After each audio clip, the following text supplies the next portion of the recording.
What's up mga tawago, Arinolag Saim sa inyong lahat. At eto, full guide naman ngayon na Super Champs. Dito muna tayo, ano nga ba si Super Champs mga tamago? Itong Super Champs mga tamago, mayroong dalawang klaseng laro ngayon na inilabas. Isa na nga dito, eto si Rocket Rampage at yung isa si Bullet League. Ayan, eto si Bullet League. Pero syempre, mas interested tayo mga tamago dito sa kanilang paparating na token. Ito nga yung Champ. $14 million lang naman mga tamago, no? Ang bondo na nilaan nila rito and backed by Animoca brand. So na-review na nga rin natin dati to si Super Champs, pero mas linawin lang natin. First step is kailangan nyong i-connect ang inyong MetaMask dito mga tamago. Then click lang to Season 1, enter na tayo dyan. Dito merong mga quest na araw-araw pwede nyong gawin. Katulad nito, begin your Super Champs journey now, serial killer. Ilalike lang yan mga tamago, social task lang yan. At yung iba, game task. Ibig sabihin sa loob po ng laro yung magagawa itong mga quest na naan dito. Katulad nito, air support, open cryo boxes in Bullet League. Ibig sabihin sa Bullet League po yun manggagaling, dun nyo lalaroin at kailangan makapag-open kayo ng cryo boxes na makukuha rin naman in-game.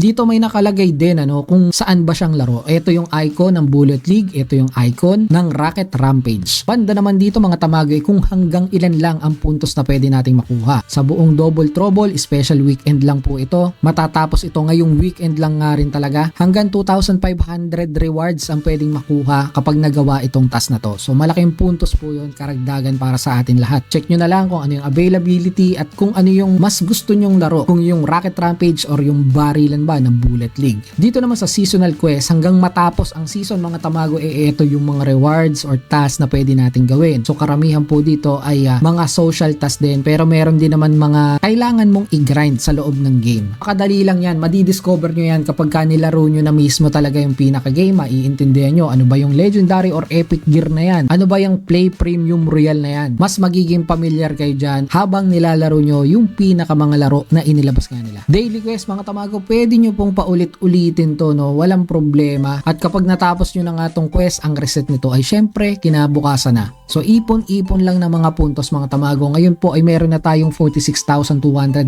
points. Ang referral natin ay 0. So okay lang naman yan at biruin nyo, 0 lang naman. Nag-grind lang talaga ako ng aking mga games dito, no? Kasi maganda talaga yung laro nila. And lahat po yan ay pwede sa mobile. Dito mga tamago, meron din mga social media na kailangan nating i-connect dito katulad nitong Discord. Kung madaldal kayo sa Discord ay pwede nyo pong gawin yan. Magkakaroon din kayo ng rewards dito at kada connect nga ng ating mga social media may puntos po nakasama. So meron naman akong referral dito mga tamago. Hindi ko lang alam bakit wala nag-a-appear dito sa aking dashboard, pero siguro visual bug pa lang yan at inaayos pa. And dito may multiplier din kapag ikaw ay Genesis NFT holder. Sa ngayon sobrang taas ng NFT rito mga tamago, no? Kaya hindi natin talaga mabibili at magagawa yung mga Genesis task dito. Genesis rewards, ayan, no? Napakamahal na po ng NFT mga tamago. 28,000 na yung pinakamababa kanina. So unfortunately hindi tayo bibili. So another airdrop opportunity ulit to mga tamago. I-grind yun na. I think mantagal-tagal pa ang tapos itong airdrop na to, kakasimula pa lang mga tamago. At kung hindi ka pa nakakapag-register, gamitin mo yung aking link na naandyan sa baba mga tamago para kayo ay magkaroon din ng bonus points dito nga sa nagaganap na pa-airdrop nila. So hanggang dito na lang tong episode na to mga tamago at ingat kayo. Tamago